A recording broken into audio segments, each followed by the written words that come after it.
Hi guys, Assalamu alaikum. I'm Suki, I'm Zara. and today we are going to react to Would the Philippines go to war over Sabah? Or Sabah? No, I don't know how to pronounce it. we don't know what is Sabah. Yeah. Sabah. We thought it is maybe like Morocco and Algeria fighting over the desert of Sahara. We don't know. Let's see what is this video about. Let's go. The British had agreed to withdraw from Southeast Asia, and the future of its former colonies was at stake.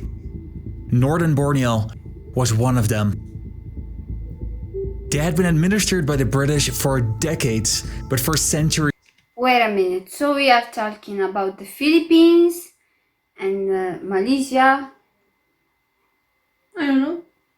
I don't know where Sabah where it is situated. Let's see. before that, they were part of the Sulu Sultanate. The Sultan of these islands had long before agreed to form part of the Philippines, and now that the British were leaving, they were determined to reclaim these lands. But a year later, they became part of Malaysia instead. Okay, so we are talking about the Philippines And and Malaysia. Malaysia. Okay. And the UK. Yeah. This caused the Philippines to break off all diplomatic ties with Malaysia. Shortly thereafter, they set up a training camp on a remote island to secretly prepare for a full-scale invasion of Northern Borneo. Were they actually going to invade Malaysia? Or would perhaps a surprise twist of fate prevent an ongoing conflict? This is the North Borneo dispute with hindsight. Okay. Now we get it. So this dispute, Dispute? I think is known for the North Borneo. Okay. This name, I think.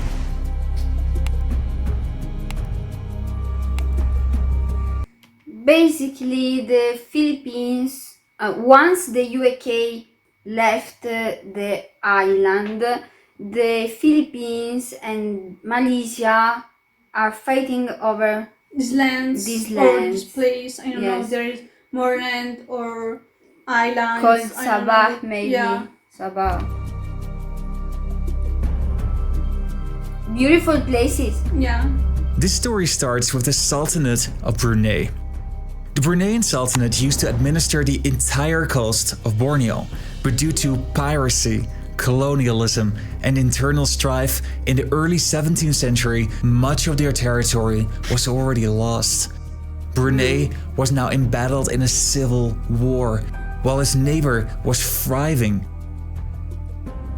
The Sultan of Sulu was allegedly asked by the Sultan of Brunei to send reinforcements, and as the story goes, he agreed. As the civil war ended a few years later, in the favor of the Sultan of Brunei, he gifted the lands of eastern Sabah to the Sultan Okay, so the pronunciation is Sabah. of Sulu. These are some of the earliest origins of the dispute. The Sulu Sultanate now administered these lands. In the centuries that followed, they gained notoriety for its acts of piracy. They would raid the Spanish settlements in the Visayan area, they stole goods, and captured slaves, turning the Sulu archipelago into a regional center for slave trade. This is really bad. Yeah. Slave trade. I hate this. Yeah. The Zulus used much lighter and European always did this. Yes. more agile boats than the Spaniards, making it easy to outmaneuver them. But this changed when the Spaniards acquired much faster steamboats and the pirates began to lose their momentum. The Spaniards conquered some of the islands that used to belong to the Sulu Sultanate.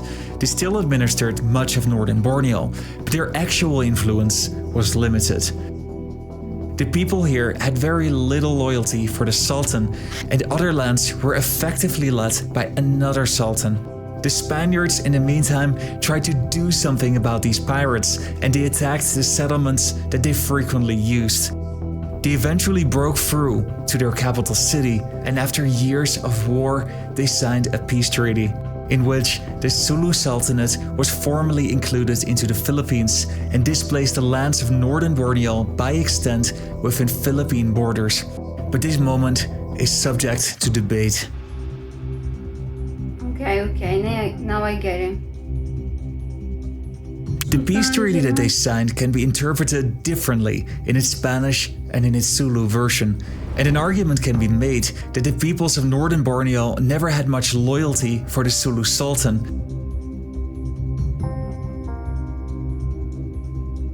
The Sultanate, after joining the Philippines, underwent rapid changes.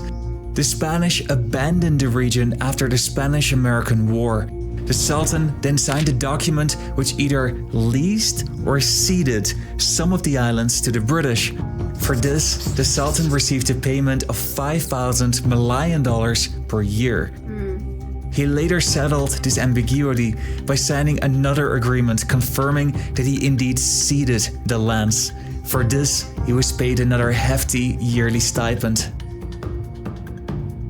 The Spaniards later took control over the Sultanate, while renouncing every claim to Northern Borneo, and the Sultan later relinquished all of his remaining political power. Now, it's the mid-20th century. The Sultan lost its power in Northern Borneo. The Spaniards had left a long time ago, and the British were now gradually decolonizing their territories. This was an opportunity for the Philippine government. So the land Borneo, the Northern Borneo, was a colony of Spain at the beginning, and after No, British. I think British, Spain. No, Spain and British, and they began, and both of them they left the territory, and then the war started between the Philippines and Malaysia. This is what I understood. If we are wrong, please explain everything to us, because it is not that easy. Yeah. To rekindle their claim. The president formally announced their claim to Northern Borneo, but this was refuted by Malaysia.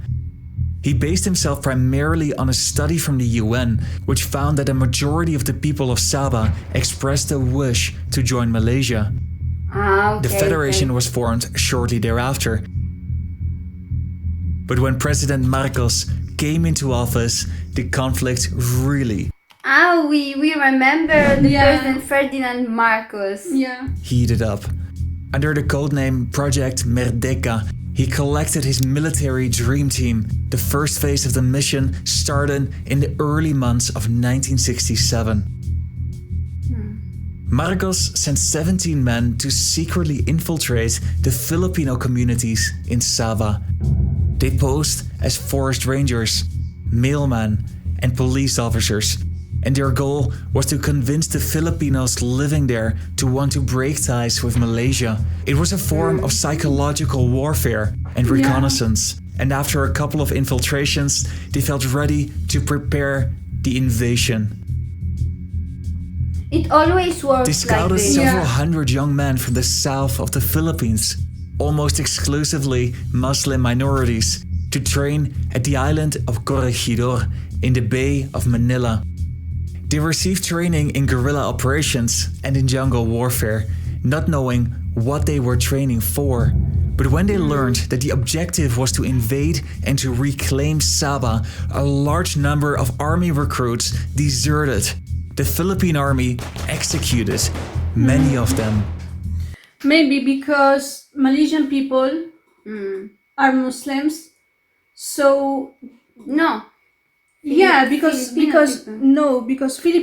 this Filipino army they took Muslims Filipino armies so to invade Malaysia. but when they were training, they didn't know that they have to invade Malaysia. So once they know that they are going to attack Malaysia, and in Malaysia there is Muslim people, And them as Muslims, they didn't want to kill another Muslims. so they stopped. Yeah, so they said no and they were executed. Execute. This event Yeah. was one of the main catalysts of the Moro conflict, which devastated much of the southern Philippines. This conflict was fueled by Malaysia, who supported the rebel groups fighting against the Philippine government. If you want me to make a separate video about this, let me know in the comments below. Yeah, it's Well, really back here at home, interesting. Sulu Sultan Jamalul Kiram III says there will be no disengagement of the forces in Sabah. At least 10 Navy ships have been deployed near the boundary of Sabah and Tawi-Tawi since the conflict began last month. The Navy intercepted 2 boats carrying 35 suspected followers of the Sultanate of Sulu. The dispute is still very much alive. On February So basically, this dispute there is also now in 2023, or it has ended Yeah. years ago. February 11th, 2013, small boats with a few hundred militants, some of whom armed, arrived in Sabah from Tawi-Tawi. Their objective was to resolve the territorial claim to eastern Sabah, and they were sent by the descendants of the Sultan of Sulu. The standoff lasted a couple of weeks. There were attempts to solve this issue diplomatically, but in the end, the Malaysian security forces launched a major operation and flushed them out. The dispute over Sabah is still very much unresolved. Indonesia So it is also now unresolved. I think so. So my question is, it is unresolved now? Even now, it is a unresolved issue, and I found this video really interesting Yeah. and sad, because it's really sad when people fight over a land. But it's not the problem the land, is the problem is the people that live in that land. So I can't go against the Philippines, and I can't go against the Malaysia, because I don't know the whole story behind this dispute. But I can say that the problem began with Spain and the UK. comes. Yes. So this issue is also a problem of Morocco and Algeria. In Morocco. Yeah, because Morocco and Algeria are fighting over the Sahara, and all this started because of Spain. Because Spain colonized Morocco and they took also the Sahara. So now Algeria wants the Sahara and Morocco wants the Sahara. They say Sahara is mine. yeah. So there is this unsolved problem. Yeah. War. I think this is the same thing. Like Malaysia say Malaysia and that the Sabah is his territory. Sabah is his territory, and Malaysia. Philippines say the same thing. So it's a cycle. I don't know what to say about Yeah. this topic. It's interesting, but it's difficult to talk about it. It's really difficult. Yeah. Let us know, what do you think? What is the whole story behind it? Yeah. And thank you for suggesting this video, and thank you for watching our video, and see you in the next video. Goodbye!